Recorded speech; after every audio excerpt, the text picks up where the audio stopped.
Hi everyone, this is Grace with hashtag MakeBullheadBetter, and today I am here with Barbie Barrett and Lori Viles from the Bullhead City Fire Department. I'm going to be meeting with them every 2 weeks and find out more about what's going on with the fire department. We've had so many fires in our state and California, but the fire department does much more than just fight fires. So we're going to just dig into that, and so today I'm going to introduce you to Barbie and Lori. Hi, Barbie and Lori. Hello.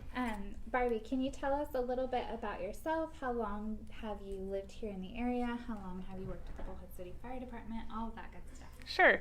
So I moved to the area in around, early 80s. So I've been here a long time. I'm a Mojave High School graduate. Woo, go T-Birds.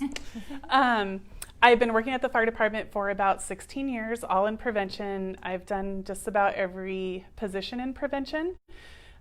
So I have a history in public education, inspections, fire investigations, and I'm currently interim in the fire marshal position. So I get to do plan reviews and new construction and really work with the contractors in the area. That's awesome. Lori, would you like to introduce yourself? Sure. I'm Lori Viles. I have been in the area since about 1997, so quite some time. Before, I've been with Bullhead Fire for about 4.5 years now with the community risk reduction. And before coming on board here, I was a 911 dispatcher for the city. So I'm very familiar with how things were working with the fire department, and just kind of jumped over. It's been fabulous working with Barbie and John. We make a great team. Just excited to be here and to share what we have to offer. Awesome. Okay, so the fire department does a lot of different things, obviously, besides just fighting fires. Can you guys just touch on a little bit of the highlights? Since we'll be meeting every 2 weeks, we'll get to really dive in, but would one of you like to share what are some other things that the fire department actually does? We'll both talk now. Well, unfortunately right now COVID has kind of put a little bit of a damper on a lot of our programs because for the social distancing and the masks and everything. But currently, we still do have our smoke alarm program that's operational, and also our Knox Box program. What does that mean? Can you explain that program? Sure. So our smoke alarm program will come into your house, and we will evaluate your smoke alarms for you. We'll look at the placement. We'll look at the type that you have. I'm sure most people don't know that your smoke alarms have an expiration date. So anything older than 10 years needs to be replaced. So we've come across smoke alarms doing our checks that are from 1970. Yes. So those definitely aren't going to work properly. And we'll help you with that. And we also provide no charge free smoke alarms for households that qualify. Awesome. And what is a Knox Box? I'll let Lori talk about that one. Oh, okay. Dr. Should have brought one in. So Knox Box, it almost looks like a little safe. And what it is you get that put on the outside of your home. And it's secure. And what that is for is if you live alone, or maybe you're susceptible to falling, or just have some type of a medical condition where we may not be able to get into your residence, we can have a key put in there that is secure, and only we would have access to it, our units, and they would be able to just enter your home using that key instead of trying to force entry and causing damage to a window or a door, and also delaying the response. They're able to access quickly and immediately get in and help you. Awesome. So that is something that we have on a needs based as well. We have a few things you have to qualify for to get one of those for your home, but you can also purchase one, and then we can come and put it on for you as well.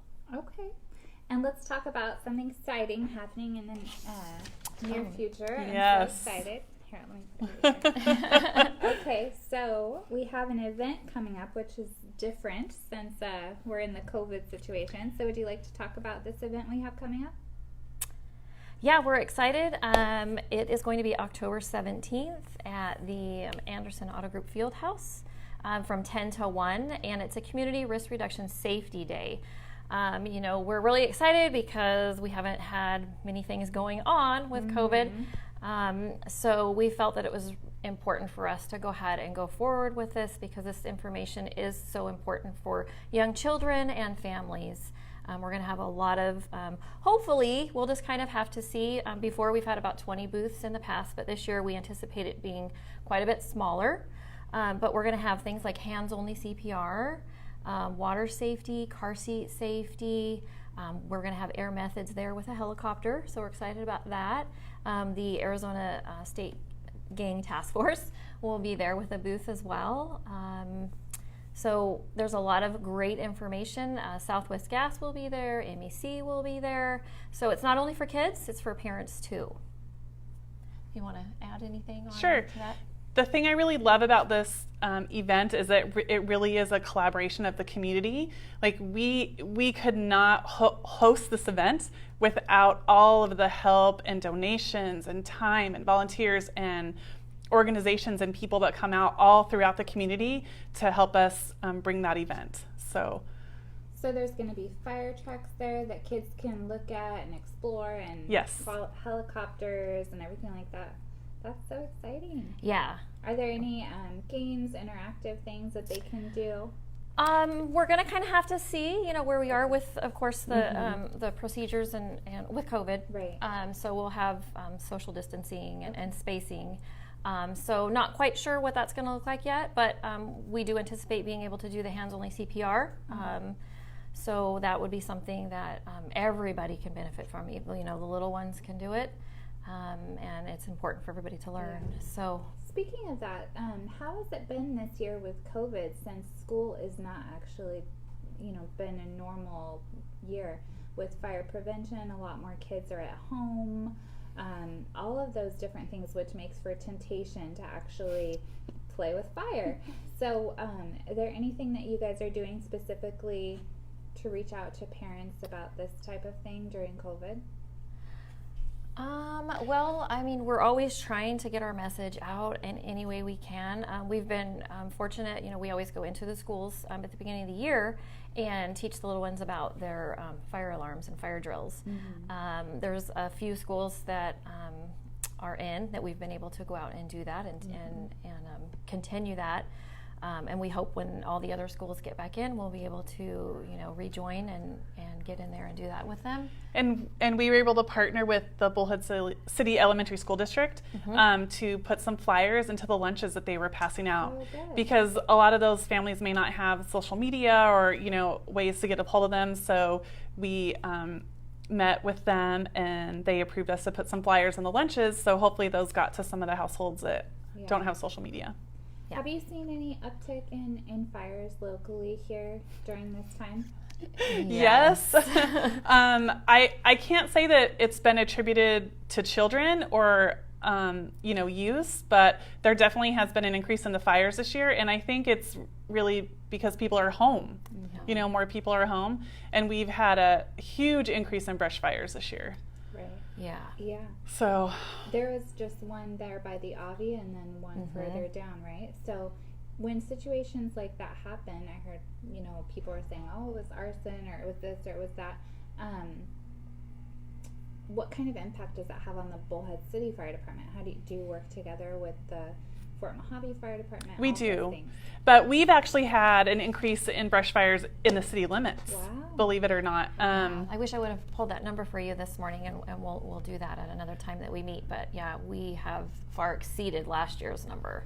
And we're just asking that people clear their lots and clear all the vegetation, especially dead vegetation that's around their home and their structure, because that really helps keeping the fire from spreading to the structure. Right. A lot of people think when the city cracks down on, the weeds and that situations that it's just for looks, but it's really for fire prevention. Yes. Safety. Yeah, absolutely. And being aware of how many things that they are plugging into in their homes.